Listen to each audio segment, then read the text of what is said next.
Добрый день. Тема нашей беседы — этика и культура поведения.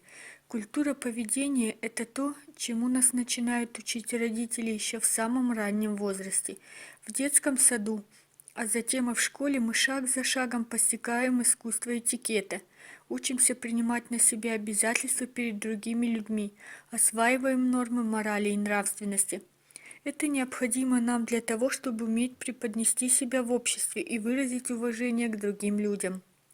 Такие качества, как вежливость, чувство такта, искренность, умение выполнять обещания являются очень ценными. Они помогают нам устроиться в жизни, наладить контакт с окружающими, найти новых друзей и построить карьеру. Важной составляющей культуры поведения является также культура речи.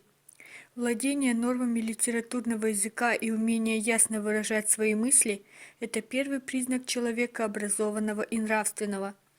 Культура поведения предусматривает и умение соблюдать правила гигиены, следить за чистотой своей одежды и жилища, а также подбирать гардероб в соответствии с ситуацией. Владение жестами и мимикой также имеет большое значение для человека, поскольку иногда выражение нашего лица или неверное движение тела может показаться неуважительным собеседнику, даже если на самом деле у вас не было подобных мыслей. Таким образом, культура поведения подразумевает некое единство нашего духовного мира и внешнего облика. Одним словом, в человеке все должно быть гармонично. За его вежливостью, умением вести себя в обществе и опрятно одеваться не должен скрываться эгоизм и презрение к окружающим. Только людей, обладающих высокими моральными качествами, можно назвать по-настоящему культурными. Поэтому необходимо прежде всего воспитывать в себе именно нравственность. Имея в основе этот фундамент, человеку потом уже будет гораздо проще освоить правила этикета, научиться говорить, а также выглядеть красиво. Вопросы поведения человека в обществе стоят остро в любое время. Правила поведения всегда менялись, со временем сформировался определенный этикет, которого придерживались воспитанные представители общества.